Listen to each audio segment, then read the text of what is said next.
Bonjour à tous et merci de nous rejoindre sur Equinox Télévision. Trois principaux sujets d'actualité s'offrent à nous ce dimanche et nous nous offrons le luxe de les décrypter pour vous à la maison. Droit de réponse revient notamment sur l'anniversaire de la célébration de l'accession du président Biya à la magistrature suprême. Ces 35 ans ont été célébrés avec faste par tous les militants du RDPC sur toute l'étendue du territoire national. Occasion pour nous de faire le bilan de ces nombreuses années de règne. Ensuite, nous reparlerons de la crise anglophone avec le passage à la radicalisation de certains contestataires. La semaine qui s'achève aura été particulièrement sanglante pour les forces de maintien de l'ordre dans le nord-ouest et le sud-ouest. Et enfin, nous nous intéresserons à Boko Haram avec l'équation de la difficile réintégration en territoire camerounais. Des combattants, des ex-combattants de la secte islamique tentent de revenir au Cameroun. Voilà pour le sommaire, mesdames et messieurs. Nous accueillons Flavien Dongo pour la revue de la presse. Bonjour Flavien. Bonjour Kate, bonjour à tous les panélistes qui sont déjà sur ce plateau. Bienvenue. Merci. Nous vous écoutons. Voilà. Alors la presse cette semaine, comme vous le savez, avec des sujets évoqués, nous allons commencer par la Nouvelle Expression et même bien d'autres journaux aussi. Mais ici, concernant notamment la crise qui se radicalise, la crise anglophone notamment, le journal L'Essentiel a titré cette semaine que les sécessionnistes ont d'ailleurs déclaré la guerre au Cameroun.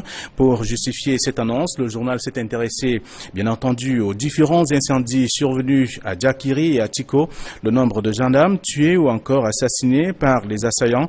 Et du coup, donc, précise L'Essentiel, le gouvernement a déployé donc un important nombre d'éléments du BI, le bataillon d'intervention rapide à Bamenda. Que sont donc devenus les hommes, les donneurs de leçons dans la crise anglophone? S'interroge davantage le journal L'Essentiel. Le quotidien Le Jour, qui ne répond pas à cette question, c'est donc complètement ou simplement compté, s'est intéressé plutôt aux morts survenus suite donc à l'affrontement entre les forces de l'ordre et bien entendu les individus masqués décidés donc à s'aimer la terreur dans le nord-ouest. Selon Le Jour, c'est à la suite donc des échanges de tirs qu'un gendarme a trouvé la mort. Donc les deux autres dans les circonstances différentes et deux civils. C'est la raison pour laquelle le journal parle bien sûr de 5 personnes tuées dans 3 attaques donc à Bamenda, dans la région du nord-ouest. Le quotidien gouvernemental Cameroun Tribune souligne que cet état de choses est donc inacceptable. C'est la une du journal. Cameroun Tribune fait savoir que le ministre délégué à la présidence de la République chargé de la Défense, en mettant d'ailleurs un communiqué et qui transmet les condoléances du chef de l'État aux familles des défunts, c'est donc insurgé contre l'attitude même de ces sans-foi-ni-loi qui sème la terreur dans les régions anglophones. Alors, mutation rassure, et selon bien sûr le ministre de la Communication, que les assassins du gendarme à Djakiri ont été donc interpellés et sont donc sous exploitation pour comprendre les mobiles de leur comportement que certains qualifient aujourd'hui de malsains.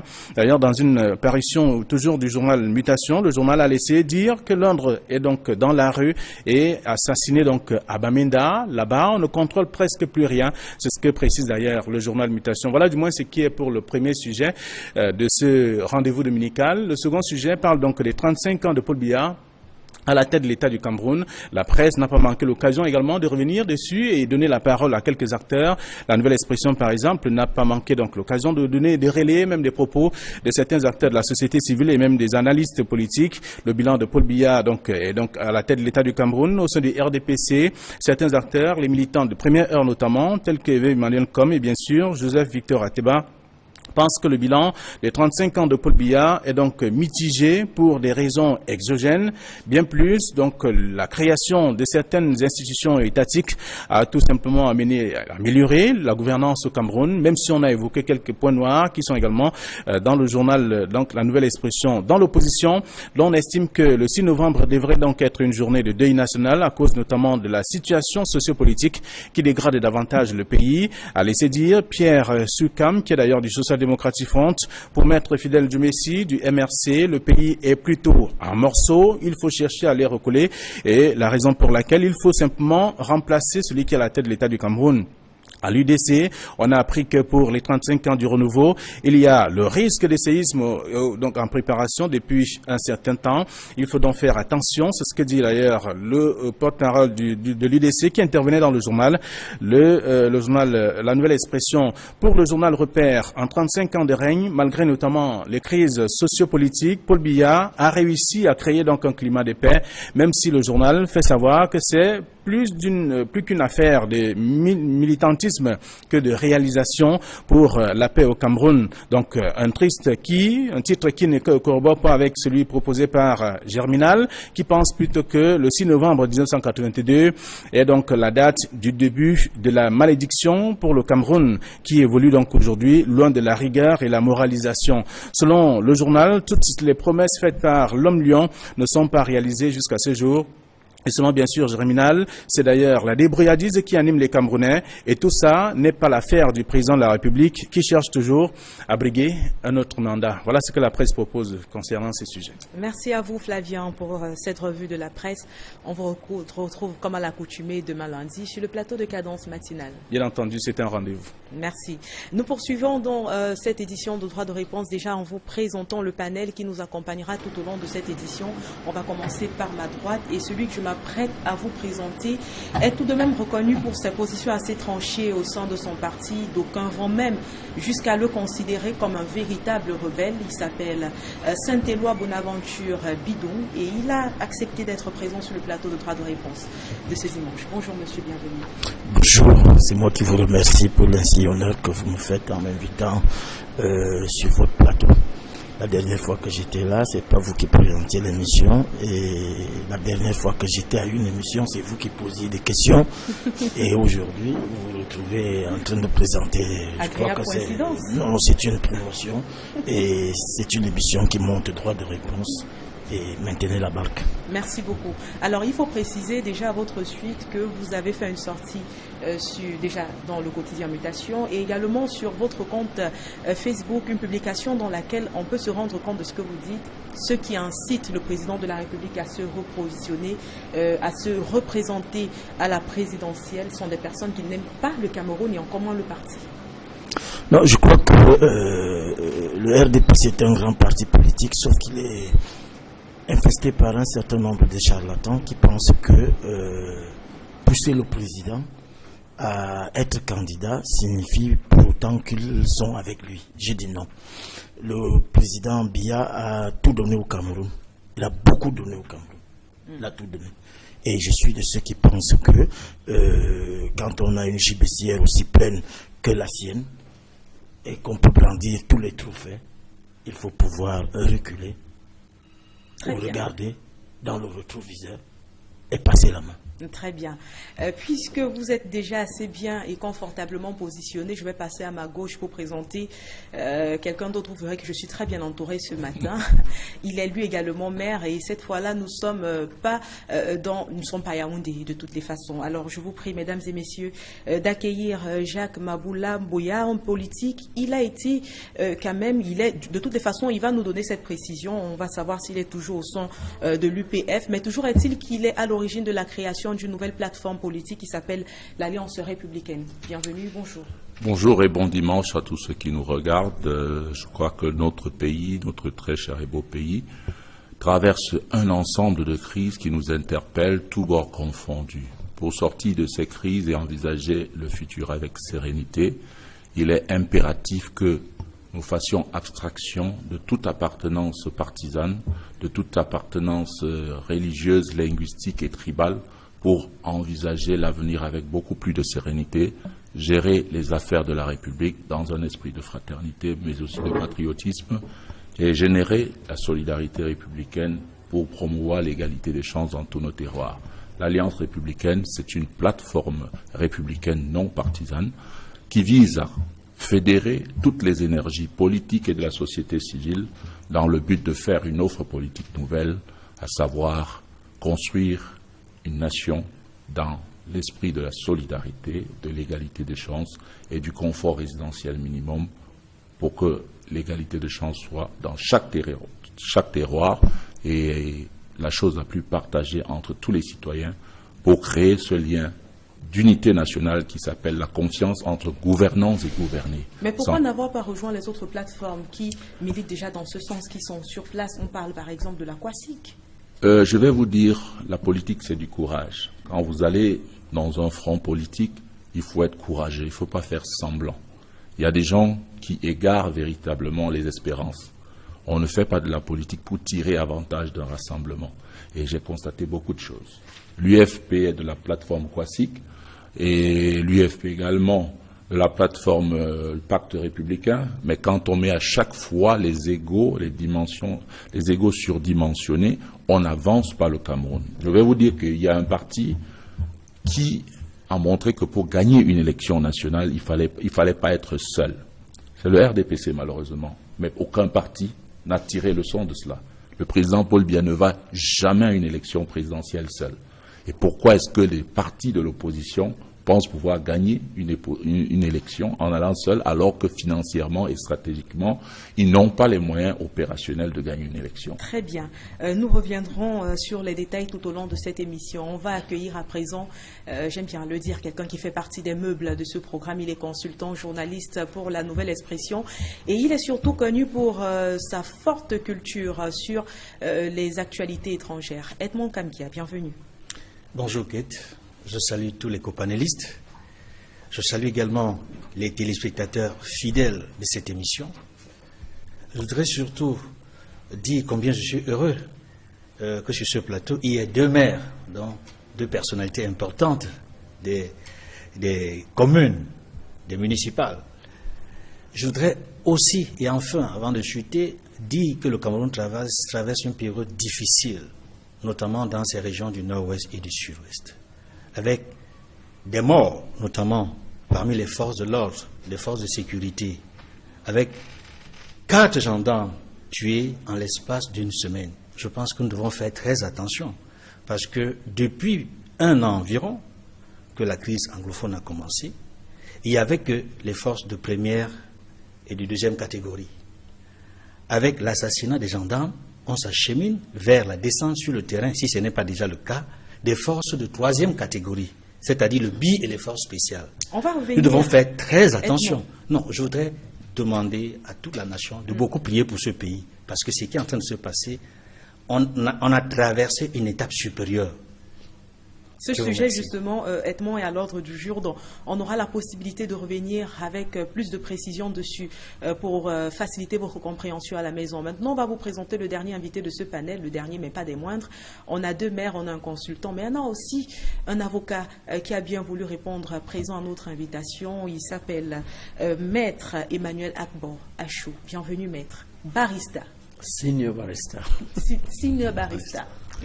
Merci. Bonjour. Bonjour à vous. Je pense que nous devons être patriotes pour une fois et dire à notre gouvernement de se ressaisir parce qu'ils ont voulu trop vite tuer les mouches avec le marteau et nous sommes maintenant devant une situation de fait accompli. On a donné des propositions de solutions au gouvernement, mais malheureusement, personne ne semble prêt à appliquer ces solutions. Et on invente des choses que nous autres, on sait ne pas être vraies. On invente des choses, on voit des ennemis partout. Je ne sais pas si envoyer des forces de 3e catégorie pour aller lutter contre des civils non armés est une solution de paix ou de guerre. Parce que moi, je ne sais pas s'il y a une autre armée dans ce pays qui tue les gendarmes. À force d'utiliser des balles réelles sur les citoyens, l'instinct de préservation pousse les gens à se défendre. Il faut qu'on sache, ce n'est pas la solution. Trouver la solution aux problèmes que pose la population. Ça ne sert à rien de tuer les gens. Merci, Maître. Dans l'approche, merci à vous, mais ce n'est pas le premier sujet de cette émission. Je sais que vous êtes impatient, chaud bouillant de rentrer dans ce sujet-là. On va commencer, pour ne pas vous décevoir, par le tout premier sujet, celui des 35 ans de Paul Biya, du moins de son accession à la magistrature suprême qui ont été célébrés sur toute l'étendue du territoire national. Déjà commencé par la fameuse date du 4 novembre 1982, date au cours de laquelle le président Amadou Ahidjo annonçait sa démission dans son discours adressé au peuple camerounais. Il désignait Paul Biya comme son successeur constitutionnel, demandant alors au peuple camerounais, perplexe à l'heure de ce discours, d'accorder toute sa confiance à ce nouveau président. 2 jours plus tard, donc, nous sommes le 6 novembre 1982, Paul Biya prête serment et axe son action sur des principes tels que la démocratisation de la vie publique, la libération sociale et économique, la rigueur dans la gestion et la moralité des comportements, pour ne citer que cela. Pendant son règne, il rencontre de nombreuses réalités, entre autres 2 crises économiques à gérer, la gestion également des conflits tels que celui au sujet de la presqu'île de Bakassi, la guerre asymétrique contre Boko Haram et plus récemment la crise anglophone. Certains mettent cette célébration sous le signe d'une évidente amélioration, tandis que pour d'autres, le président de la République cumule les échecs. Toujours est-il qu'au cours de cette célébration, on a pu se rendre compte que dans la capitale économique, la capitale politique et dans toutes les autres villes de Douala, les militants du RDPC ont célébré cet anniversaire avec faste.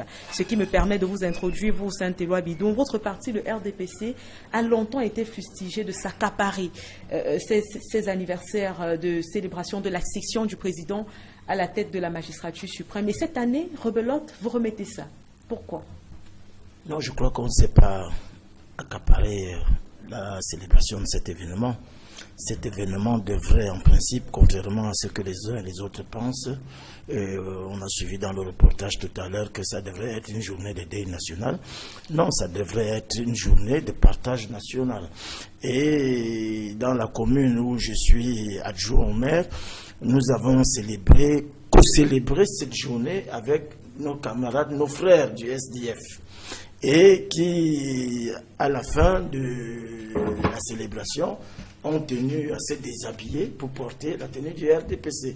45 militants du SDF ont quitté le SDF pour le RDPC. Je crois que c'est des gens qui ont compris que l'avenir et le bon sens et le partage sont dans le RDPC. Moi, je ne voudrais pas faire dans la gueule de bois. Le RDPC ne saurait être considéré comme un parti n'ayant pas une part de responsabilité dans ce que les uns et les autres décrivent. Mais vous conviendrez avec moi que quand il s'agit de défendre un bilan comme celui du président Biya, j'ai toutes les difficultés. D'abord parce que j'ambitionne de remplacer le président Biya à ce poste, n'en déplaise aux uns aux autres dans le parti. Et aussi parce que le président Biya, mine de rien, a de grandes réalisations pour ce pays. Je voudrais dire ceci. En 1982, quand le président Biya arrive au pouvoir, je crois que si le président Biya n'avait pas procédé à l'ouverture démocratique que nous observons ce jour, ce pays eût été éclaté par le maquis. Parce que les gens n'en pouvaient plus. Les gens étaient pris de liberté, avaient la volonté de s'exprimer, mais ils n'y parvenaient pas. Sauf que nous sommes en train de nous éloigner de la question qui a été posée, qui était la question de savoir pourquoi à chaque fois on a l'impression que le RDPC s'accapare de la fête. Vous nous avez pris l'exemple tout à l'heure de certains militants du SDF qui plus tard se sont avérés être des militants du RDPC puisqu'ils ont fait la transition. Mais seulement au sein même de votre propre parti, on a l'impression à un moment que les propres militants ne savent pas de quoi il est question. D'aucuns se rendent dans la rue sans véritablement comprendre qu'aujourd'hui, c'est une date non pas pour le parti, mais pour le peuple camerounais. Non, vous n'allez pas reprocher au RDPC d'avoir l'adhésion des masses. C'est comme ça la politique. Monsieur le maire parlait de politique tout à l'heure. Il faut avoir du courage et il faut être suivi. Mais c'est des masses qui font un suivi moutonné. Non, justement, non, vous n'allez pas demander. Nous, au RDPC, on essaye d'éduquer nos masses pour qu'elles nous éduquent. Si vous permettez 2 secondes, je vais demander avec, bien sûr, la participation de la réalisation qu'on nous montre un petit extrait qui va fortement nous intéresser sur ce plateau. Je suis venue pour l'anniversaire du parti, puisque je suis militante, présidente du comité de base. Je vends les croquettes. Quand je viens à chaque meeting, j'ai quelques paquets de croquettes que je propose aux camarades. Ce n'est donc pas la célébration du 35e anniversaire de la session à la magistrature.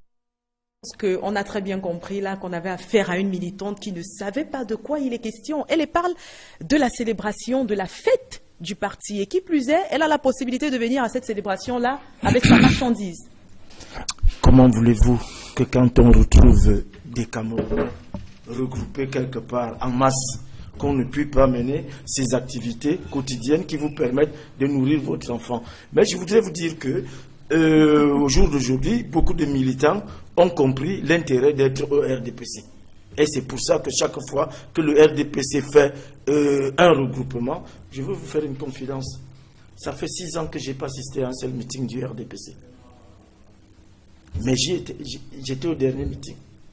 Tout simplement parce que j'ai compris, comme beaucoup de militants, qu'il vaut mieux être là que de ne pas être là. Parce que quand ça va se décider, vous ne serez pas là et vous n'aurez pas vu au chapitre. D'accord, je pense que le message est passé. Il vaut mieux être là que de ne pas être là, mais surtout être là pour ses propres intérêts.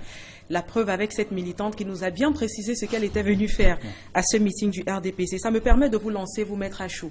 Autre célébration ou alors autre fait assez surprenant au cours de cette célébration, c'était non seulement le fait que le RDPC se soit un tout petit peu accaparé de la fête, mais également le fait que les bureaux administratifs aient été fermés pour la plupart. On a eu comme l'impression que c'était un jour férié. Maintenant, quelles sont les répercussions d'une telle action sur, disons-le, l'économie du pays, par exemple?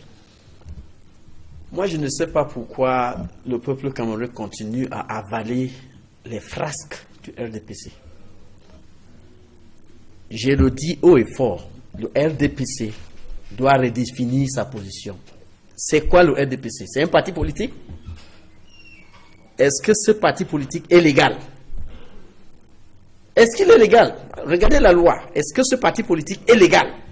Mais vous êtes là, depuis chaque année, chaque fois qu'il y a élection, vous envoyez un candidat. Est-ce que vous avez un parti politique? Maintenant, vous avez dit, on ferme les bureaux. Mais justement, et si ils n'arrivent pas à se mettre en phase avec la loi, les bureaux administratifs, c'est quoi? Tout le pays va trembler selon les rythmes de battement du cœur de prince. C'est très grave. On ne peut pas gérer un pays dans l'illégalité. Il faut revenir à la légalité. C'est quoi l'illégalité? Est-ce que le RDP c'est un parti politique? Si vous ne me comprenez pas, regardez la loi. Est-ce que c'est un parti politique? C'est quoi? Vous allez me dire. Non. C'est un parti politique illégal si vous ne savez pas. Illégal sur la base de quoi, Barista? Au regard de la loi. La loi il a été légalisé par quelle loi? Ou bien vous ne le savez pas? Allez regarder. La loi sur les partis politiques a demandé à tous les partis politiques existants de se mettre en phase avec cette loi. Le RDPC et que dit la loi, monsieur? Jamais fait. Cher maître, que dit la loi? Le RDPC n'a jamais fait. Article 2, il n'a jamais fait. Que dit la loi? Il n'y a aucun décret qui légalise le RDPC. Est-ce qu'on a besoin d'un décret présidentiel pour qu'un parti politique soit créé? Un parti politique qui n'a jamais été légalisé continue tous les jours à envoyer des candidats présidentiels qui gèrent le pays. Et nous avalons ça. J'ai dit, mettez-vous en règle. C'est pour cela que vous pouvez vous poser des questions. De savoir pourquoi on doit fermer les bureaux administratifs. Mais tout le monde doit faire ce que le RDPC veut. On voit les sous-préfets qui vont à ces cérémonies avec les voitures CA. Justement, je m'apprêtais à relancer Edmond sur cette question. Si vous avez suivi ce reportage de Sylvestre Hippolyte Zangaou, si vous avez parcouru la presse tout au long de cette semaine, vous savez bien sûr qu'on a pu voir des préfets au cours de cette manifestation. On prend par exemple le cas du sous-préfet de Douala 1er, de Douala 2e, Didier Bidia, qui était justement à cette manifestation-là en présence de son véhicule de fonction. Ce qui fait quand même dire à beaucoup qu'il existe un lien étroit entre le pouvoir et le RDPC. Effectivement, il existe un lien étroit entre le pouvoir, entre l'État, je préfère dire l'État, parce que c'est un de ses démembrements qui est le gouvernement, mais l'État et le parti politique au pouvoir qu'on appelle le RDPC.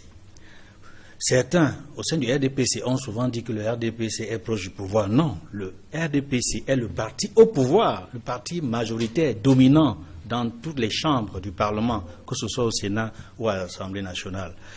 On observe, comme tu l'as si bien noté, et ça ne date pas d'aujourd'hui, ça fait une bonne vingtaine d'années. D'ailleurs, depuis que l'UNC est devenu le RDPC à Bamenda, le 24 mars 1985, pour évoquer un peu une réponse en passant à la question de Maître Achou, parce que il faut dire que le RDPC naît des cendres de l'Union nationale camerounaise, de l'UNC qui a existé avant. Et l'UNC est un parti unifié. C'est-à-dire, c'est un ensemble de partis politiques en 1966 qui se sont regroupés pour créer l'UNC. Et c'est l'UNC qui, en 1985, est devenu le RDPC. Ça, c'est pour apporter des éléments de réponse à Maître Achou, en attendant que mon ami Saint-Éloi Bidou ajoute pour le RDPC. Je dois dire ici, la confusion est nette. Et l'opposition, notamment l'ensemble des partis politiques de l'opposition, ont toujours dénoncé la confusion entre l'État et le parti.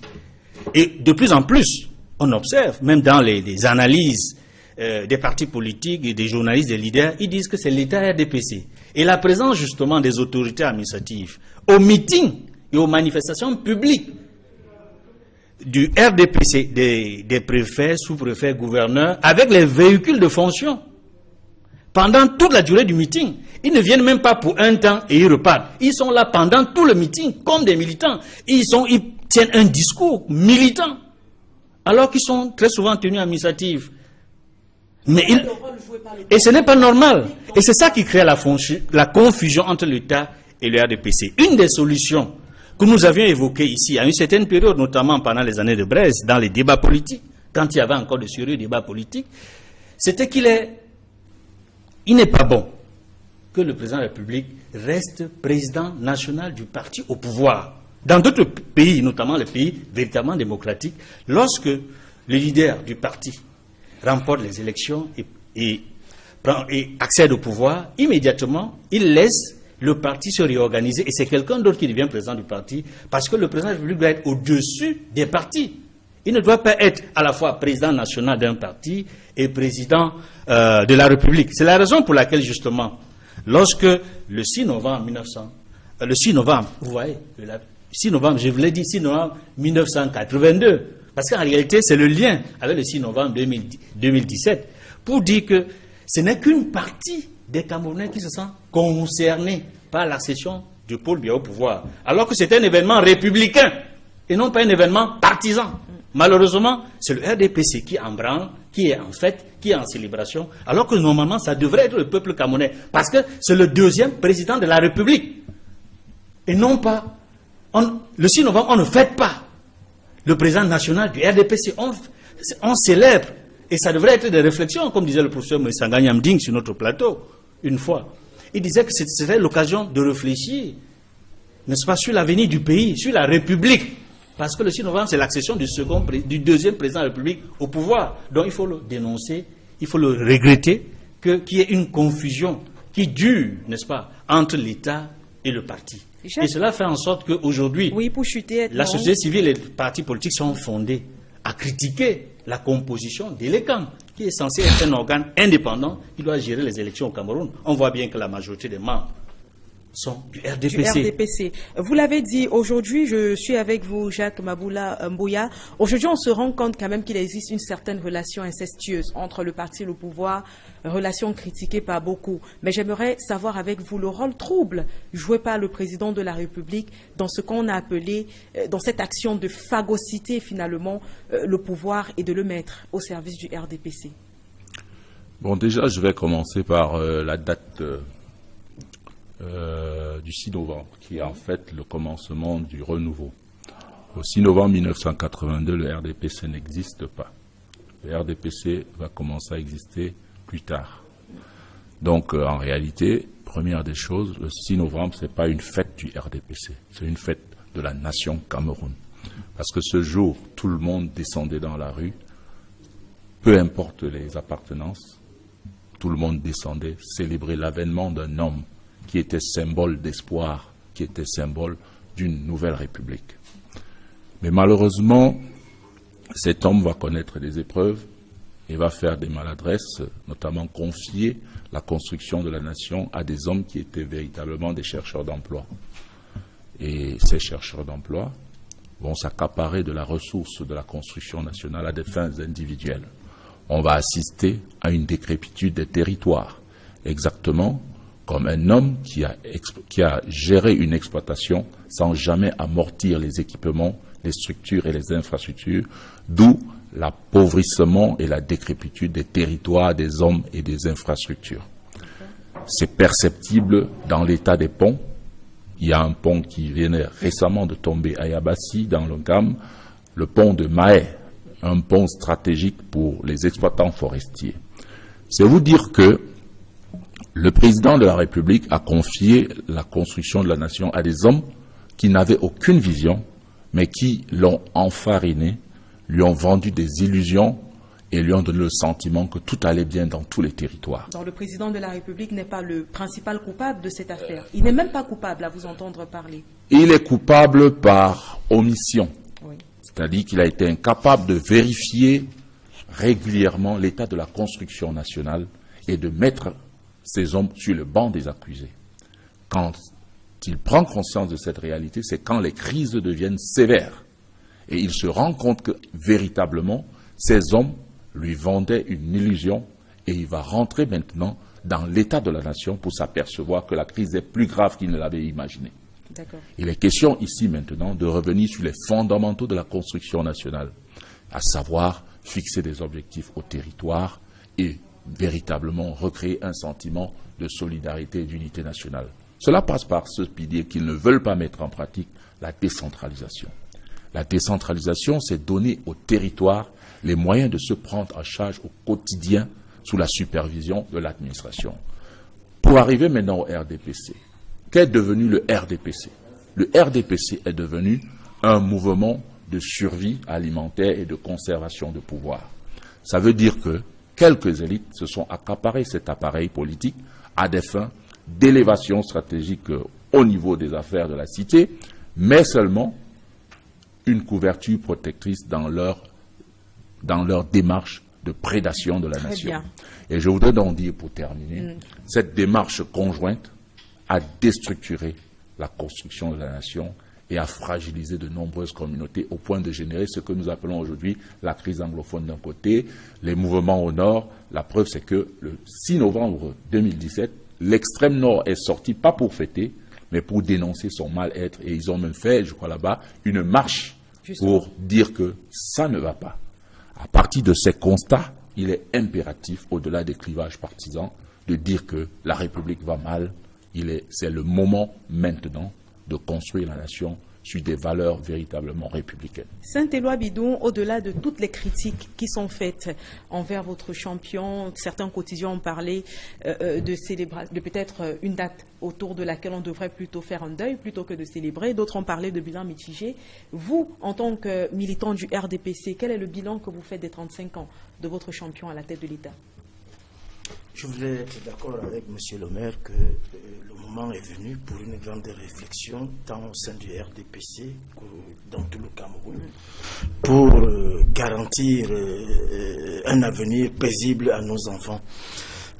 Le président Biya est resté 35 ans au pouvoir. Il a fait des choix politiques, parfois bons, parfois mauvais. Nous ne pouvons pas émettre des jugements de valeur sur ce qui n'a pas marché. Mais sur ce qui a marché, je voudrais vous dire que quand le président Biya arrive au pouvoir, moi j'avais 22 ans, la seule chose qui m'intéressait à l'époque, c'était la liberté. Parce qu'à 22 ans, j'avais déjà été enfermé pour mes prises de position, mes opinions, à la DGRE, ancienne DIRDOC, ancienne BM avec Mouyakan, je connaissais toutes ces cellules. Vous comprenez ce qui était important à l'époque. Le président Biya l'a bien compris. Les Camerounais sont épris de liberté. Il a fait le choix de la défense des libertés. Et aujourd'hui, M. Agbor, en parlant tout à l'heure, il pointait le doigt comme s'il mettait une république et il défiait toute une république. Non, vous êtes libre de parler. Il y a une époque où il y en a qui ont voulu le faire comme vous. Ils ont médité leur sort en outre-tombe. Mais aujourd'hui, vous pouvez parler, vous pouvez insulter le président, vous pouvez tout dire. Je vous dis qu'il y en a qui rêvent d'avoir leur plat plein, mais il y en a, c'est par le simple fait qu'ils peuvent librement choisir des dirigeants, librement exprimer leur opinion, librement créer des associations. C'est très important pour des gens qui ont, par exemple, mon âge. Parce que quand j'étais beaucoup plus jeune, que certains Camerounais aujourd'hui, on n'avait pas l'opportunité de le faire.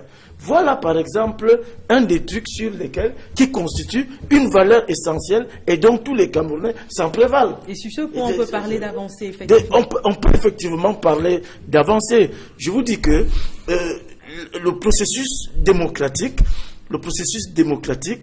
est quelque chose de très difficile, parce qu'il faut avoir le tact et le doigté. Sinon, il y a des rapages, tout est foutu. Et le président a mené de manière pédagogique, du moins jusqu'à ce jour. Il a encadré et les partis d'opposition et les militants du RDPC pour que tout le monde s'accorde à reconnaître que personne ne prendra plus le maquis pour aller exprimer ses opinions. Vous n'avez pas besoin de... Vous voyez, vous êtes sur un plateau. Voilà par exemple un des trucs qu'on peut mettre à l'actif du président Biya, qui a été un choix pour lui. Sur le plan économique, j'ai entendu, j'ai lu dans les réseaux sociaux, on disait que le président Biya a trouvé tel nombre de sociétés d'État, la CAMER, le NCPB, l'OPC, tout est en faillite. Mais ce que vous oubliez de dire aux Camerounais, c'est que c'est des sociétés qui avaient été créées dans le cadre d'une politique de dictature de développement. C'était une bonne chose, parce que ça a permis au pays de se développer. Mais on a oublié de vous dire une chose, c'est que toutes ces sociétés étaient subventionnées et aucune ne faisait présenter un bilan en termes de bénéfices. Alors, devait-on continuer à entretenir ces grosses structures qui en fait se sont avérées être de grands gouffres? J'ai dit non. Maître Achou, oui, vous voulez chuter? Non, je voulais juste chuter, parce que vous m'avez demandé de parler du bilan de mon parti. Maître Achou n'est pas mieux placé pour parler du bilan du RDPC. Il ne reviendra pas sur le bilan. Et voilà, justement. Laissez-moi donc vous dire, sur le plan éducatif, moi, quand j'allais au lycée, il y avait 3 lycées à Yaoundé. Aujourd'hui, je suis maire dans une commune qui compte 3 lycées, 2 CETIC, un CS et un lycée technique bilingue. C'est nouveau. C'est nouveau. Il faut préciser des vrais lycées de l'époque, parce que ce qu'on a comme lycée aujourd'hui, c'est pire que des cuisines. Non, vous avez la chute. Non, laissez-moi. Qui est dénoncé depuis un an par des enfants, des parents qui refusent de laisser les enfants aller à l'école dans un système. En même temps, Saint-Éloi, il faut qu'on s'accorde sur le fait que l'école... Vous ne pouvez pas dire que les lycées sont des cuisines. Vous connaissez le lycée de Mendon. Le lycée de Mendon est construit sur 6 hectares. Attendez, le lycée Leclerc, il est là depuis les indépendances pratiquement, si je ne m'abuse. Mais les lycées d'aujourd'hui... En 2-3 ans, vous voyez les toilettes qui tombent, les murs qui s'effritent, ça s'écroule sur des enfants. On se pose la question de savoir. Dans de nombreux villages, pour ajouter de l'eau à votre moulin, il n'y a carrément pas de table dans les salles de classe, il n'y a pas de mur, il n'y a pas de... Non. La construction de l'école on ne peut pas... Permettez que je vous dise en tant que candidat, la construction des écoles aujourd'hui, c'est purement du business.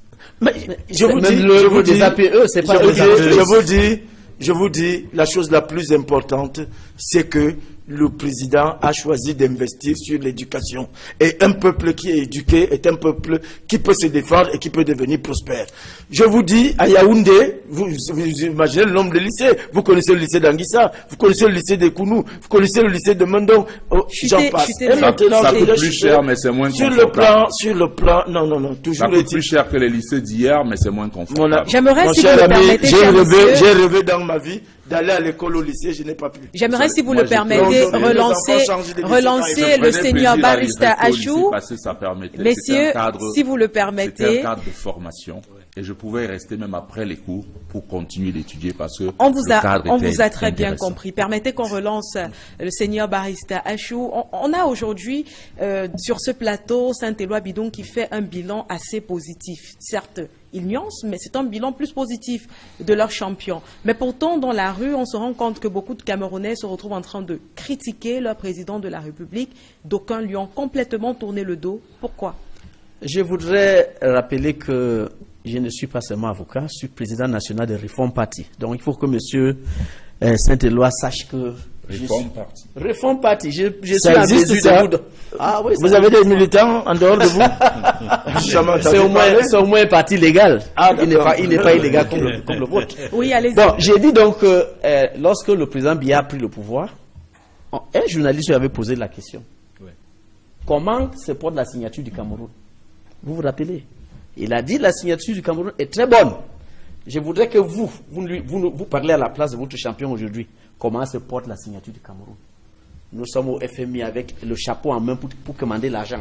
Donc, je ne sais pas de quelle célébration vous voulez, de quel bilan vous voulez faire d'un système qui en 35 ans nous a envoyé au FMI 2 fois. les sociétés dont vous voulez parler là, lorsque le président Biya prenait le pouvoir, il y avait combien de directeurs de sociétés parapubliques en prison? Combien? Pour avoir détourné combien? Le régime RDPC a ouvert la porte au détournement des deniers publics. Au point où on a créé la CONAC, on a créé le tribunal criminel spécial. Toujours dans des tentatives, n'est-ce pas, d'arrêter ce phénomène que vous avez laissé évoluer. Parce que c'est le RDPC qui a permis aux fonctionnaires de piller les caisses de l'État. Avec le système laxiste que vous avez mis en place. Lorsque la Constitution dit que le Cameroun est un État unitaire, décentralisé, et vous laissez en place un État hyper centralisé, vous violez la Constitution et vous permettez à certaines personnes de s'accaparer des fonds de l'État. C'est votre fait. Donc ne vous avez pas. Vous avez une idée de l'opération. Lorsque vous parlez, je ne vous ai pas arrêté. Lorsque vous dites que les militants du SDF 45 ont enlevé leur tricot pour porter le tricot du RDPC, moi j'ai dit ce sont vos sous-marins que vous avez envoyés au SDF. Parce qu'aucun Camerounais aujourd'hui qui a ses sens ne peut dire qu'un gouvernement, parce que votre président a dit au monde entier, j'ai tout fait, je ne peux pas finir la corruption. Si je manque, corrigez-moi. Je ne peux pas finir le détournement. Oh, mon parti a les solutions pour finir la corruption, pour finir le détournement, pour créer l'emploi. Donnez-nous une seule de ces solutions, Senior Barrister. Pour une seule de ces solutions pour juguler la corruption et très, créer très des simple. emplois, oui. Très simple, la corruption doit être vue secteur par secteur. Je prends la justice. Quand vous partez au tribunal aujourd'hui, la justice ne se rend pas au nom du peuple comme ça, se vend au plus au franc. Je m'excuse, je suis du monde, de ce monde-là. Moi, mon parti propose une solution très simple. Lorsque le justiciable ne peut pas, d'abord, commencer avec le magistrat. Après ces longues années d'études, vous venez lui donner combien comme salaire? Catégorie A de la fonction publique, moins de 200 000. Vous croyez que quelqu'un à qui vous proposez 200 000, qui sera chargé de trancher les milliards, quand même mieux lotis même s'il est Jésus-Christ, il va avoir les milliards à laisser. Donc, nous proposons que le salaire des magistrats soit revu à la hausse. Le Gabon paie ses magistrats à 1,5 million. Le Cameroun est à 200 000. Donc, revoyez les salaires de ces gens-là à la hausse. Après ça, maintenant... Vous êtes en train de défendre votre secteur Non, s'il vous plaît. Si vous avez demandé une solution. Le fonctionnaire... Deuxièmement, le salaire de la République est un magistrat. Laissez-moi donner mes solutions. Vous le savez, Deuxièmement, vous n'en avez pas. Que je vous le donne. Deuxièmement, dans l'exercice de ces fonctions, aucun magistrat ne devra venir au contact ni du justiciable, ni de l'avocat. Parce que c'est à ces occasions que ça se passe. Troisièmement, on doit créer au tribunal... Oui, la dernière proposition. Il y en a au moins 5. Oui. On doit créer au tribunal ce qu'on appelle le juge de mise en état. Lorsque les affaires arrivent, ce juge doit les recevoir et mettre le dossier d'affaires en état. Quand les affaires sont en état, maintenant, le tribunal va siéger en assemblée générale. Le président du tribunal va désigner un magistrat, le procureur désigne sa part, ils vont en salle avec les parties et ils ne vont pas sortir s'il n'y a pas de décision. Et je veux voir que vous me dites, dans ce genre de situation, si c'est possible que quelqu'un achète. Très bien. On a pu bien noter les propositions qui ont été faites par Senior Barrister Achou ce matin. Et vous, finalement, je vous relance, Edmond. Dites-nous quand même, on a un président de la République qui est certes critiqué, un président de la République qui est... pas critiqué, mais plutôt porté au firmament par les militants de son parti. Mais au moins, ce président de la République, on peut lui reconnaître le mérite d'être un artisan de la paix. Parce qu'en 35 années, il a tout fait pour maintenir la paix sociale. Il a développé des stratégies pour que la cohésion sociale soit toujours d'actualité. Est-ce qu'on ne peut pas lui accorder ça au président de la République? Je suis très embarrassé par une telle question, parce que le Cameroun est en guerre, vous le savez. Le Cameroun n'est pas en paix, il est en guerre. Et depuis au moins 2013, en tout cas, Paul Biya lui-même, en mai 2014, lors d'un mini-sommet à Paris, a déclaré la guerre au Boko Haram. Vous le savez. À partir de 2014, oui. Et depuis, nous sommes encore en guerre. C'était presque la paix parfaite au Cameroun. Mendiant de la paix, c'était à l'ONU. À l'ONU récemment, le 22 septembre, il a plaidé comme un mendiant de la paix. Parce qu'il n'y a pas la paix au Cameroun. Il mendie la paix. auprès de la communauté internationale. Il sait lui-même qu'il n'y a pas la paix. Donc il demande le soutien à la communauté internationale pour qu'on vienne en aide au Cameroun, pour qu'il y ait la paix au Cameroun. Donc le Cameroun n'a pas en paix. Le 6 novembre 82, il a trouvé un pays en paix et un pays prospère. Il a souvent dit, à l'époque, dans ses discours, lorsqu'il évoquait si bien son illustre prédécesseur, rarement, ces jours-ci, il parle encore de son illustre prédécesseur, qui a laissé un pays de paix et en prospérité. Ça me permet de rappeler, n'est-ce pas, une réaction qu'il avait faite à Yves Mourouzi, un journaliste français de regrettée mémoire, qui lui demandait qu'est-ce qu'il aimerait que la postérité garde de lui. Il avait répondu, je souhaite que les Camerounais gardent de moi l'image de l'homme qui a apporté la démocratie et la prospérité. Question, y a-t-il la démocratie au Cameroun? Non. Non. Nous sommes dans un processus qui a commencé dans les années 90, qui n'est pas encore achevé. Nous ne sommes pas encore un pays démocratique. Qui n'a jamais évolué. Le Cameroun est-il encore un pays prospère? Parce que le Cameroun a été un pays prospère lorsque nous étions un pays à revenu intermédiaire.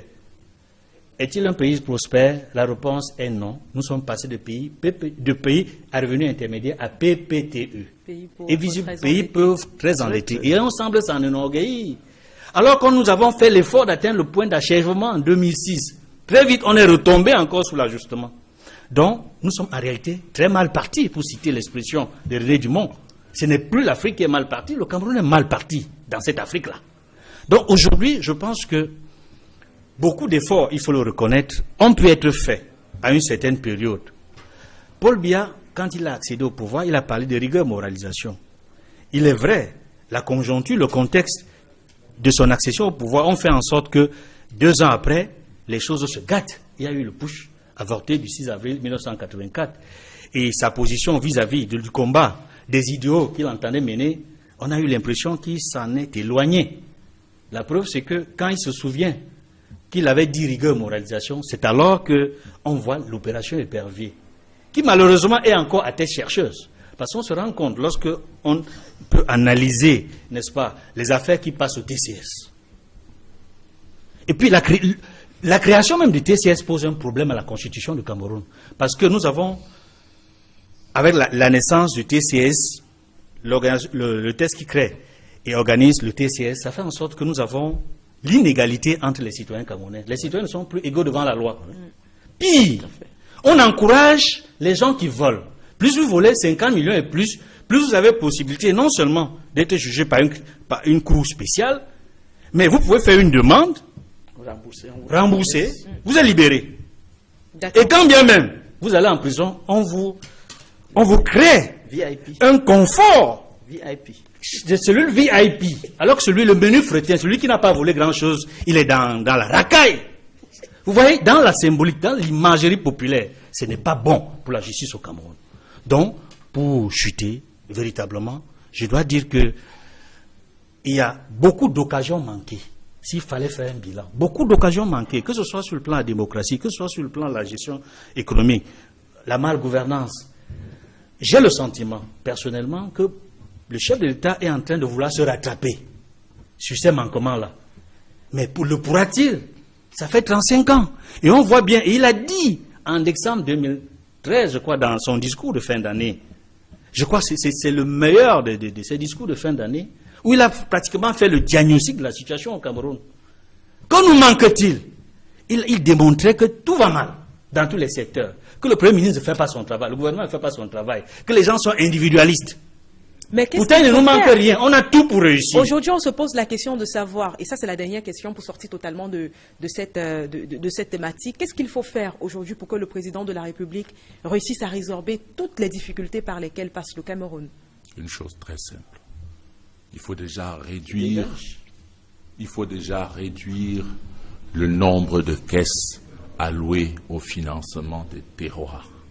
Il faut ramener un seul fonds qui s'appellera le fonds de la construction nationale, dans lequel fonds on mettra au moins 20% du budget d'investissement public, les ressources du FECOM, les ressources de la coopération multilatérale et bilatérale, et on fixera un nouveau cap dont l'objectif premier sera la construction d'un confort résidentiel minimum dans chaque quartier, village et dans chaque ville, etc., où on donnera les besoins, on satisfera les besoins fondamentaux en termes de routes, d'ouvrages d'art, d'accès à l'eau potable, d'énergie, d'espaces de loisirs, de jeux, accès à la santé et naturellement construction des infrastructures véritablement éducatives et ludiques.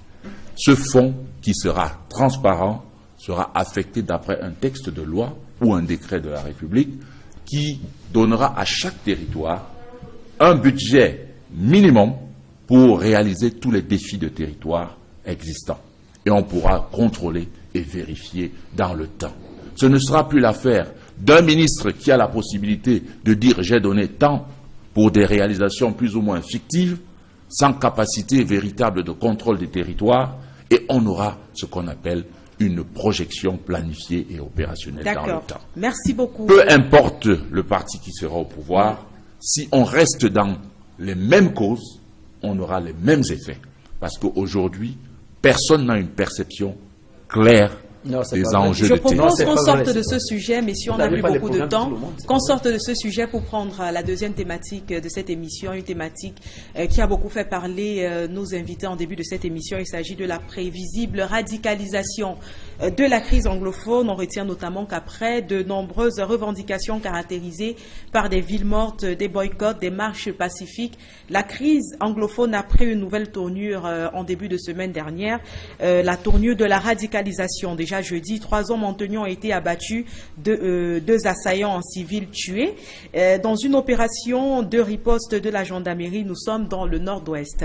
Bien avant, lundi matin, un premier gendarme avait déjà été abattu par un homme cagoulé aux encablures du lycée de Djakeri. Vendredi, c'est le corps d'un autre militaire qui a été retrouvé pas loin d'Akwem. Et là, nous sommes à Manfé, dans le sud-ouest. Ce dernier a été égorgé et sa tête emportée. Si le mode opératoire n'est pas totalement identique, il existe tout de même une similarité qui se caractérise par le fait qu'à chaque fois, les armes des victimes ont été emportées, les munitions également. Au cours d'une sortie, le ministre de la Communication a relayé que les personnes avaient été identifiées et qu'il s'agissait pour la plupart d'assaillants qui ont migré vers le Nigeria voisin. Alors, Maître Achou, vous semblez déjà ne pas être d'accord avec le tableau peint. Cette radicalisation du côté du nord-ouest et du sud-ouest, on vous pose la question à vous. Que se passe-t-il réellement dans les deux régions anglophones? Il se pose que depuis 1985, les anglophones ont commencé à demander au gouvernement d'améliorer leur situation. Je me rappelle que le chef de la police de l'époque, Denis Ekane, a reçu les anglophones ici à la maison du parti. Et quand on lui a expliqué tout ce qui s'est passé, après cela, le gouvernement a pu créer l'université de Buea, goudronner la ville de Limbe, Bamenda, Kumba. On a eu 4 premiers ministres d'affilée. Oui. Après ce mouvement, les sécessionnistes, chaque année, hissaient leur drapeau. On les arrêtait et on les libérait après. Mais maintenant, lorsque les enseignants ont demandé au gouvernement de revoir le système éducatif, qui est vraiment défaillant, le gouvernement n'a pas voulu comprendre. On les a dit, dans le système éducatif, regardez le côté enseignement technique. Enseignement technique supérieur, ça n'existe pas chez les anglophones. Il n'y en a pas. Le gouvernement trouve que c'est normal que tout un secteur soit abandonné. Vous êtes en train de nous parler des origines de la revendication, mais là, on veut directement arriver à ce qui se passe, ou alors ce qui s'est passé toute cette semaine. Vous ne pouvez pas voir ce qui se passe cette semaine sans comprendre le derrière. Et c'est pour cela que j'ai dit qu'à cause de ces problèmes qui n'ont pas trouvé solution, au lieu que le gouvernement donne des solutions, ils envoient plutôt des soldats. Parce que tout à l'heure, on a dit que c'était des gendarmes. J'ai dit des soldats. On a voulu tuer une mouche avec le marteau. On envoie les soldats avec les armes de guerre, tirer à balles réelles sur une population non armée. Et j'ai dit tout à l'heure, c'est l'instinct de préservation. Il ne faut pas que quelqu'un vienne nous tromper ici pour dire qu'il y a une armée. Moi, je suis de Manfé. Je suis désolé. Sur cette même chaîne, j'avais dénoncé que la maison de mon grand-père au village avait été détruite le 1er octobre. Par qui? Mais pas des soldats. Ils peuvent nier, pas des soldats, c'est eux qui l'ont fait. Alors, maintenant, lorsque la population se défend, on pleure. Donc pour vous, il faut que le gouvernement... La population doit se défendre en tuant les éléments... Mais est-ce que les soldats qui sont allés là-bas tuer, ils ont tué pourquoi? J'ai dit c'est l'instinct de préservation. Vous n'avez pas vu... Bon, le ministre a dit qu'on a trouvé les assaillants. On a arrêté les gens qui étaient auteurs. Est-ce que ces gens-là sont des soldats d'une armée? C'est des civils, c'est des citoyens. Mais si quelqu'un a son champ, vous le pourchassez. Il commence à fuir et il a l'opportunité de vous abattre, il va vous laisser. Barista, s'il faut s'en tenir aux investigations de notre correspondant sur place, Frédéric Takan, les assaillants pour la plupart venaient empêcher les enfants de faire la classe, d'aller à l'école. Et ils ont commencé déjà par mettre le feu à des établissements. Comment vous dites aujourd'hui qu'on parle d'une population qui se défend? Se défendre comment? En brûlant des écoles? Je vous ai en empêchant les enfants d'avoir accès à l'éducation? Tout à l'heure, je vous ai dit le système éducatif était en faillite. Vous n'avez pas voulu me laisser finir. Parce que la diaspora qui semble contrôler maintenant toute la population a fait mettre dans la tête de ces gens que ça ne vaut pas la peine d'envoyer les enfants, les abrutis dans ces écoles qui ne sont pas bien pour eux. Et c'est pour cela que c'est mieux qu'ils n'aillent pas à l'école, qu'ils restent, même s'ils perdent 2-3 ans, après, on va les donner un meilleur système éducatif. Mais il y a des personnes qui vont à l'école, qui veulent y aller. Et ce sont ces personnes-là, aujourd'hui, qui sont un tout petit peu poussées hors des établissements. Ils sont combien? Et c'est pour cela que ceux qui croient en cette cause vont là-bas pour chasser ceux-là. Pour que la cause, pour que le mouvement soit respecté. Donc, il ne s'agit pas d'une armée venue d'ailleurs. Je dis, c'est la population. Donc, une fois de plus, nous allons envoyer le pire pour aller faire le pire. Et lorsque la communauté internationale va commencer à crier, on va dire non, ils avaient égorgé les gendarmes. Mais ce n'est pas possible. Le problème, c'est quoi? Les gens sont mécontents, ils ont des problèmes. Apporter des solutions à ces problèmes au lieu d'envoyer des soldats. On n'a pas besoin de ça. Il n'y a pas de guerre là-bas, il n'y a pas une autre armée. Ce n'est que des Camerounais mécontents qui demandent à ce que le gouvernement écoute leurs revendications et donne des solutions. Des Camerounais mécontents qui sont à la recherche des solutions à leurs problèmes. Pourtant, Edmond, avant la semaine, avant tout ce qui s'est déroulé au cours de cette semaine, d'aucuns étaient quand même d'accord pour dire qu'il y avait une sorte de calme apparent dans le sud-ouest et le nord-ouest. Ça a même fait dire à certains observateurs internationaux que les revendications s'étaient épuisées, passées entre la semaine dernière et cette semaine. Oui, c'est vrai qu'il y avait un calme apparent, mais les revendications ne sont pas épuisées, tout le monde le sait. Il reste la question de fond. La question de fond est politique. Et chaque fois que cela a été abordé, malheureusement, en face d'eux, ils ont le sentiment qu'ils ne sont pas écoutés. Qu'on le veuille ou pas, il s'agit de la forme de l'État. Cette question a toujours été posée. Et j'ai le sentiment que, aujourd'hui, je pense que tout le monde attend le dialogue, l'ouverture d'un forum national de dialogue. Donc il revient, l'initiative doit partir du gouvernement. Il ne me semble pas que lorsque le Premier ministre est descendu sur le terrain avec son équipe, c'était ça le dialogue.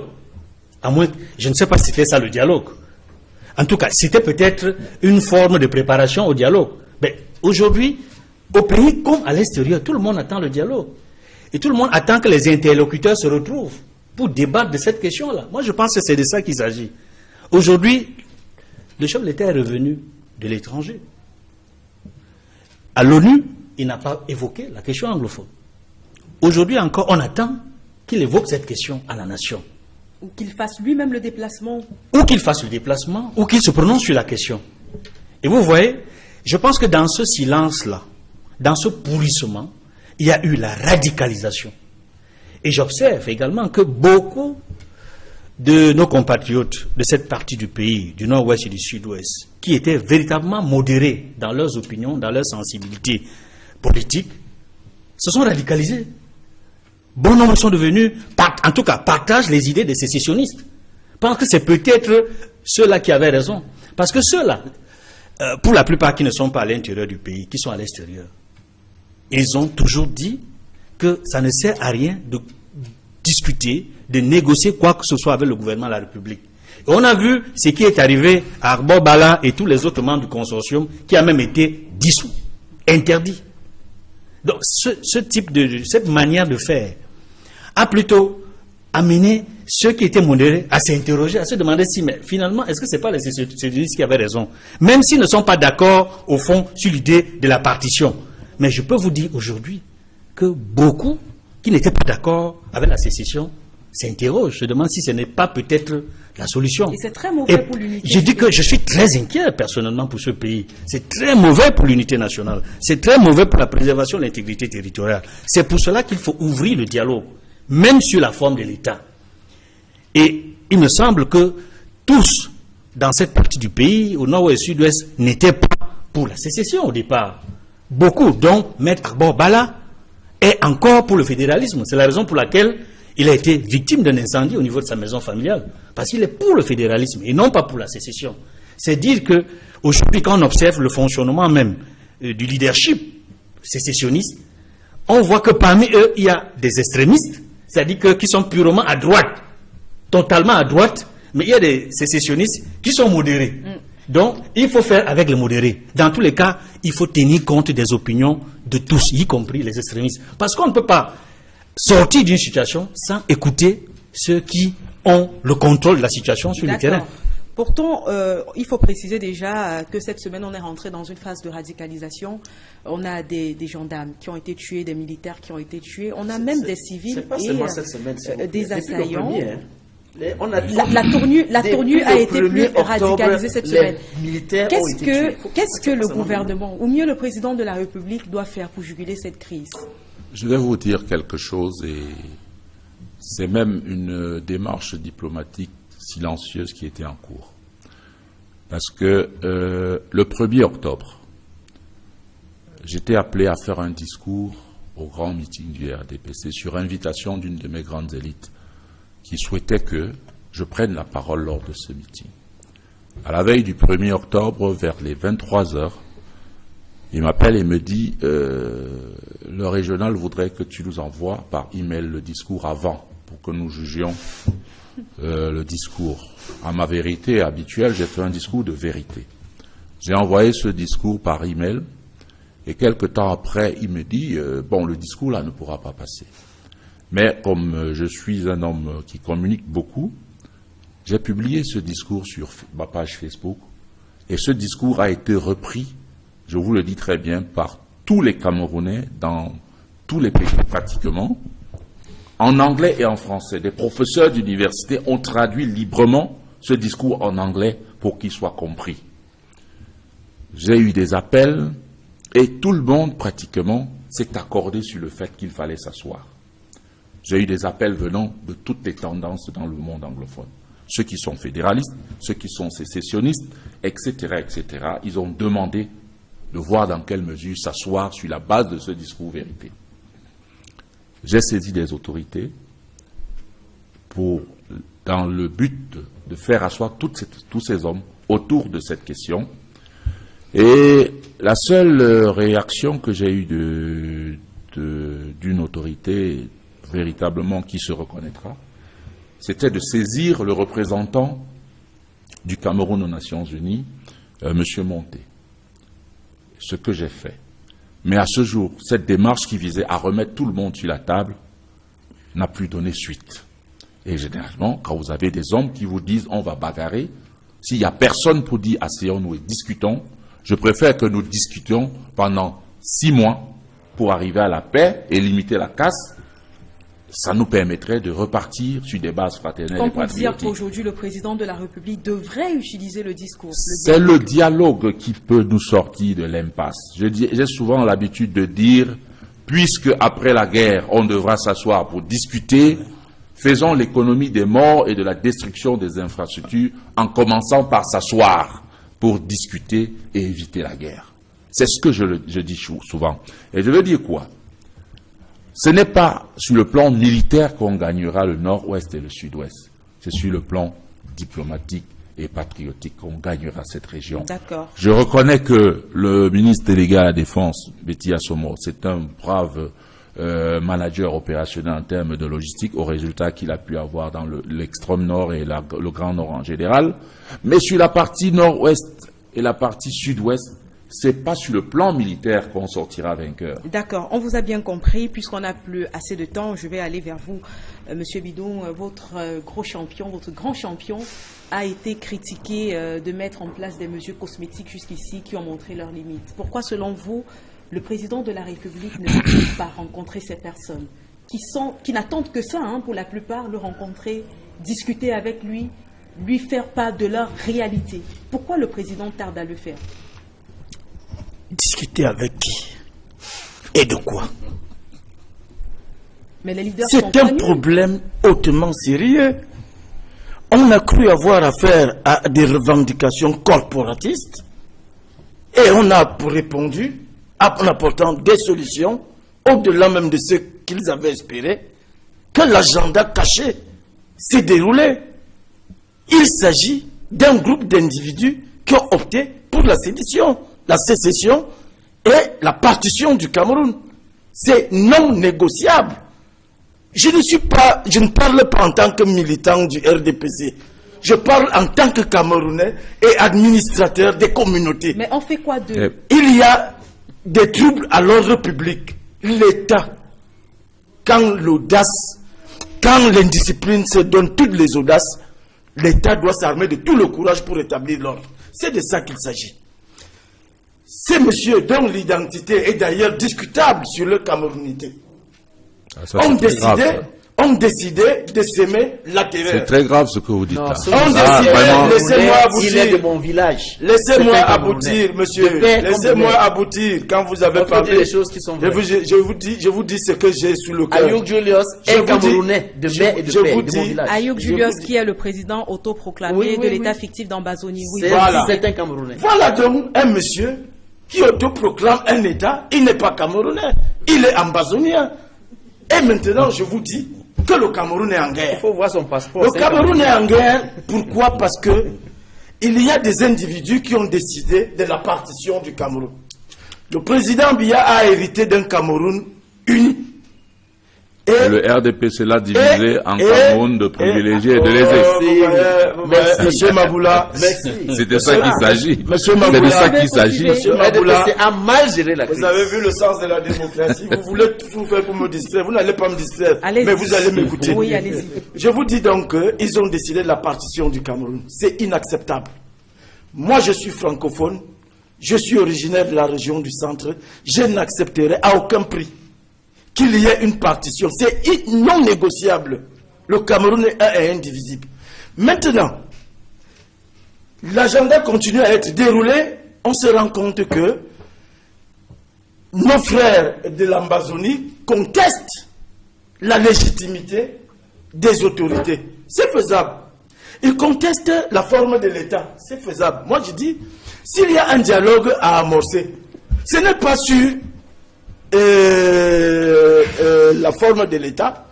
Et ce n'est pas sur l'article de la Constitution qui dit que le Cameroun est indivisible, parce que ce n'est pas négociable. Mais on peut discuter sur la forme de l'État pour deux raisons. D'abord, parce qu'il y a des instances républicaines dans lesquelles on mène ce type de débat. L'Assemblée nationale est là pour ça. Je ne suis pas d'accord avec les cadres du RDPC qui ont proscrit le débat sur la forme de l'État. On peut discuter du fédéralisme à l'université, parce qu'on enseigne ça à l'université. Oui. Donc, j'ai dit qu'un débat peut s'ouvrir à ce niveau.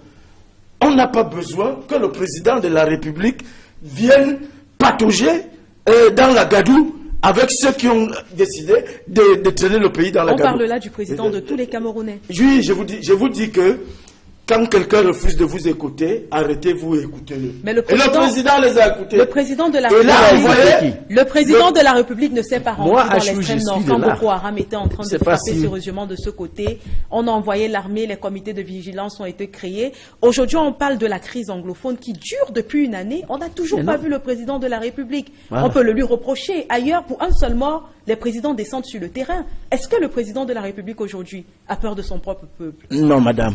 Il y a un style de gouvernance qui est reconnu internationalement, qu'on appelle le style Biya. Mais le président a entrepris toutes les démarches nécessaires. Il vous a envoyé tout un premier ministre de la République que vous avez chassé. Il vous a envoyé un ancien premier ministre. Vous n'avez pas écouté. Il vous a envoyé tous les cadres de la République. Pourquoi le président n'y va pas lui-même? Pourquoi vous vous radicalisez? Il a envoyé là-bas. Nous, on est ici, là. Pourtant, vous êtes... Et je voudrais vous dire quelque chose. Ce sont les enfants de francophones qui sont à l'école dans le nord-ouest. Hein. Ça, vous le savez mieux que tout le monde. Et que ces enfants sont revenus parce que vous les empêchez d'aller à l'école là-bas. Ah bon? Et les nôtres sont où? Je vous assure que les nôtres sont où? J'ai inscrit.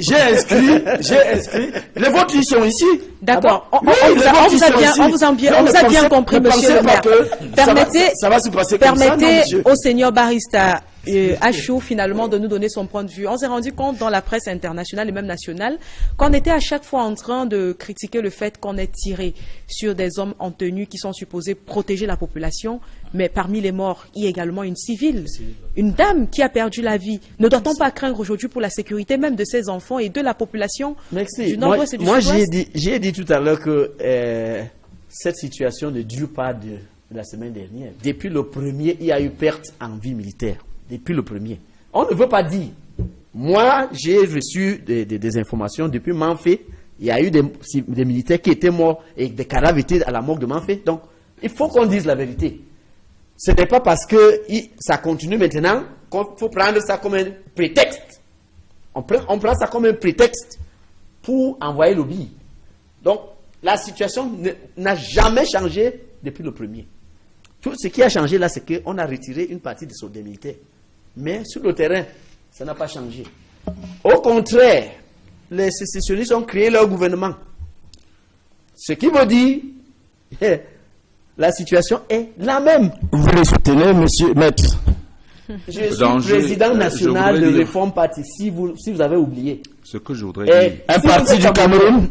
Un parti du Cameroun. Si vous êtes Camerounais, vous allez comprendre qu'il vaut mieux dire la vérité que d'essayer de voiler les yeux aux gens et laisser pourrir la situation.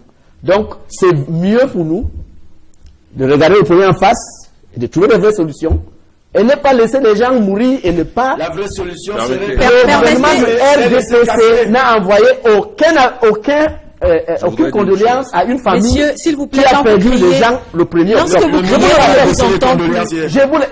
vous le rappelle, le gouvernement RDPC n'a envoyé des condoléances à aucune famille. Oui, monsieur Maboula, allez-y. Élever les voix et passionner le débat ne résoudra pas le problème. Ce que je voudrais dire, c'est qu'il faut prévenir. Actuellement, s'il y a plus de morts dans la zone anglophone, je vous assure, ça aura un impact sérieux au sein de nos forces de défense. Parce que ces forces de défense sont malheureusement constituées d'anglophones et de francophones.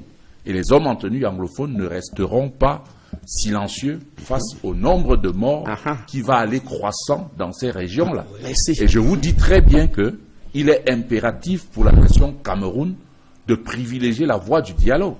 Et c'est ce que je voudrais vous dire, Monsieur Bidou. Avec qui? À part ça, avec qui? La diaspora anglophone a les moyens de soutenir. Une personne à la fois. La diaspora anglophone a les moyens de soutenir. Je vous dis une personne à la fois. En tant qu'analyste de la situation, je pense qu'il est impératif que le président de la République fasse un dialogue ouvert avec toutes les parties, qu'on appelle ça sécessionniste ou n'importe quoi. Tout le monde doit revenir sur la table et qu'on remette non plus le baume sur la blessure, mais qu'on soigne véritablement cette fracture qui n'est pas anglophone contre francophone, mais plutôt privilégiée contre les... Monsieur le maire.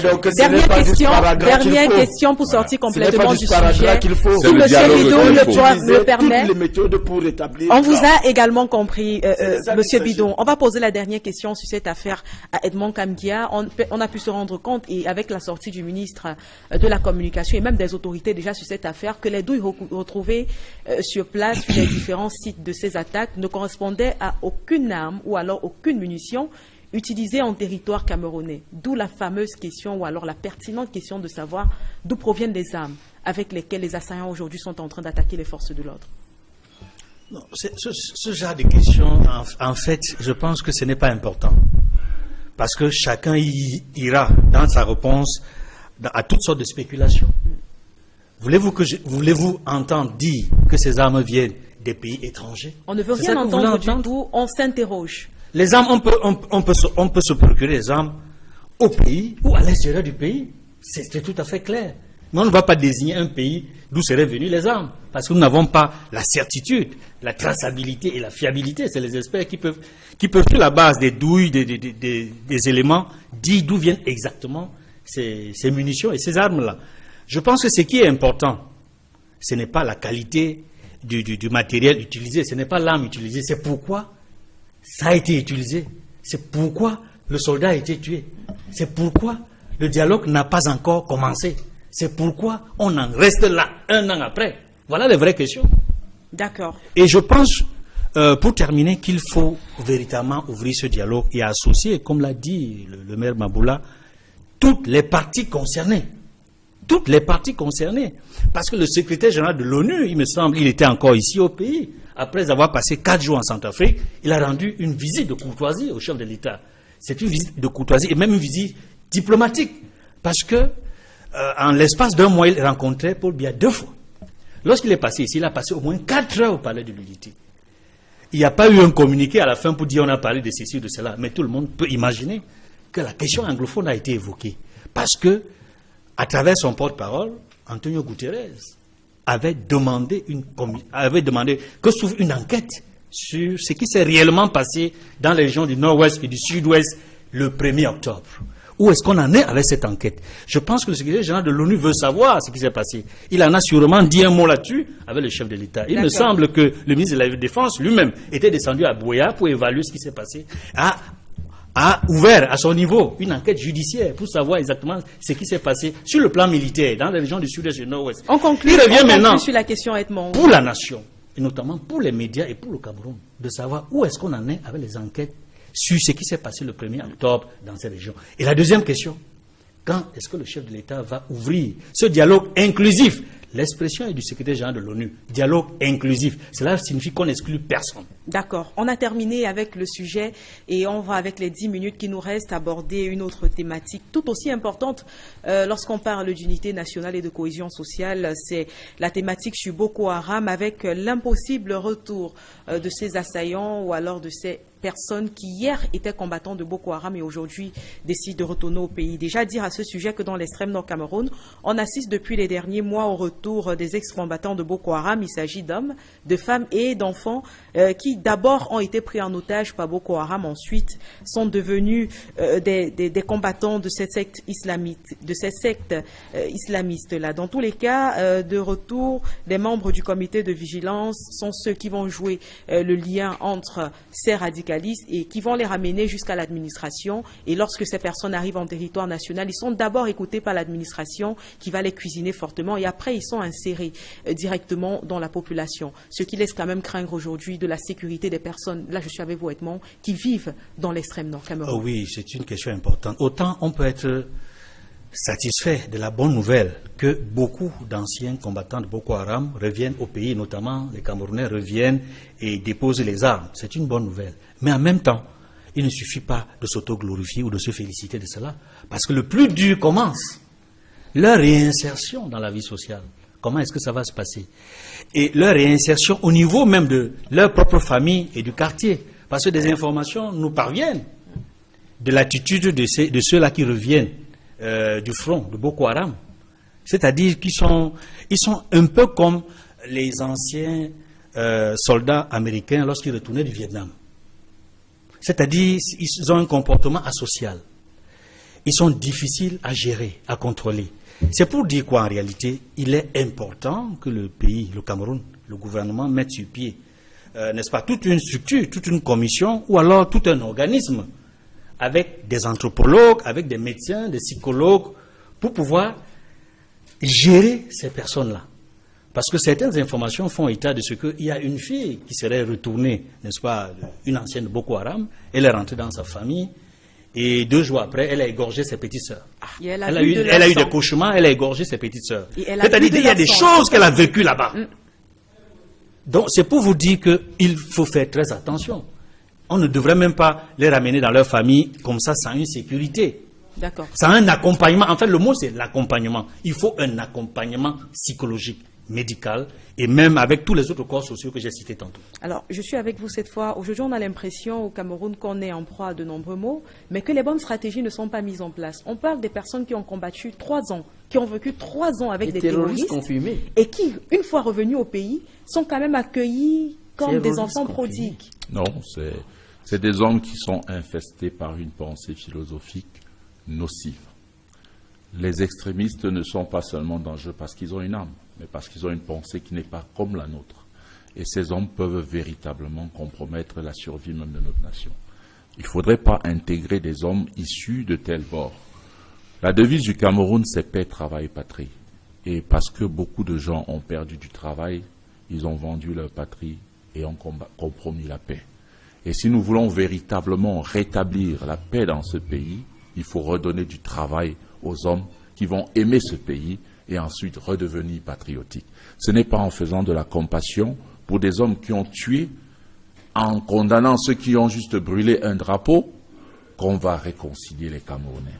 Nous devons véritablement faire en sorte que, déjà ces hommes issus de Boko Haram passent par une école de thérapie et ensuite soient réintégrés, non pas juste en termes d'intégration sur le territoire, mais en termes d'accès à un emploi, à un revenu stable qui va leur permettre de renoncer à ces croyances qu'on leur a vendues, à savoir l'espérance vers un monde meilleur. Le Cameroun, c'est une terre meilleure et c'est par le travail qu'on va le défendre. Vraiment, désolé de vous couper parce qu'on n'a plus beaucoup de temps. Je voudrais que tout le monde puisse s'exprimer sur la question et je vous relance. Monsieur Bidon, est-ce que vous pensez que le Cameroun aujourd'hui a les moyens de resociabiliser ces individus? Quand un homme a développé des idées qui poussent au crime, il faut le traiter en criminel. Voilà. Merci. Ça, ce sont des gens, comme l'a dit mon adversaire, ami personnel, c'est ce que vous voulez, ce sont des terroristes confirmés.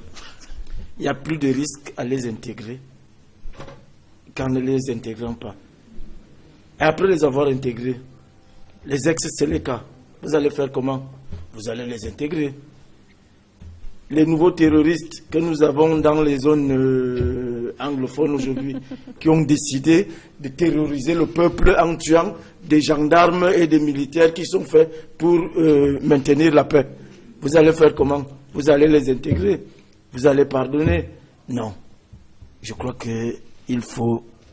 Le Cameroun a beaucoup de problèmes en ce moment. Je dis... Comme disait M. Bala, il faut s'asseoir pour discuter. Mais il faut discuter des choses sérieuses et qui sont importantes pour la République. D'accord. Par exemple, la forme de l'État. J'estime que c'est important et que les uns et les autres comprennent que quand le président disait que ce n'est pas négociable, il parlait de la sécession. Mais il n'a jamais dit que le fédéralisme ne pouvait pas être en débat. Moi, je suis francophone et je suis pour le fédéralisme. Maître Achou, quelle est la vision ou alors la lecture que vous faites? Je pense que ces personnes sont des terroristes confirmés. Et on devait d'abord les juger et passer par une rééducation avant d'espérer les intégrer. On devait les juger au tribunal. Et le tribunal les envoie dans un centre où on va les rééduquer avant de procéder à leur réinsertion. Parce que de prendre comme ça et les mettre directement dans la société. C'est des infiltrés. Non, ce sont des infiltrés. Non, c'est pas bien. Ça veut dire qu'en fin de compte, on doit craindre pour la sécurité du Cameroun de ce côté. On doit craindre. Moi, je pense qu'il faut les juger d'abord. Il faut les envoyer au tribunal pour filtrer, voir ceux qui sont des innocents et ceux qui sont vraiment des combattants. D'accord. Et les envoyer dans un centre de rééducation. Edmond, je vous donne 40 secondes pour conclure sur le sujet. Vous avez quelque chose à rajouter? C'est vrai que vous avez parlé d'un procédé de resocialisation qui devrait des ex-combattants qui devraient passer finalement par des psychologues. Oui. Mais on n'a pas l'impression qu'au Cameroun, on ait les moyens de le faire. Mais les psychologues ne manquent pas au Cameroun. Il y en a. Il y a des psychologues confirmés. Après, on a même des nous avons même des médecins à l'étranger. On peut faire venir des compatriotes de la diaspora qui sont spécialisés. Ils vont égorger le psychologue? Non. Disons que c'est une façon de blaguer, sans doute. Non, je voudrais dire ceci. Je ne suis pas totalement d'accord avec Bidon, qui pense que parce que c'est des terroristes, il faut carrément les traiter comme des criminels. Non, je suis contre la politique des murs.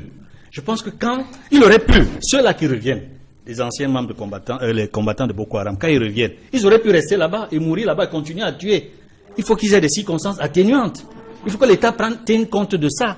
Il faut qu'on tienne compte de ça. On peut les resocialiser, mais il y a des conditions.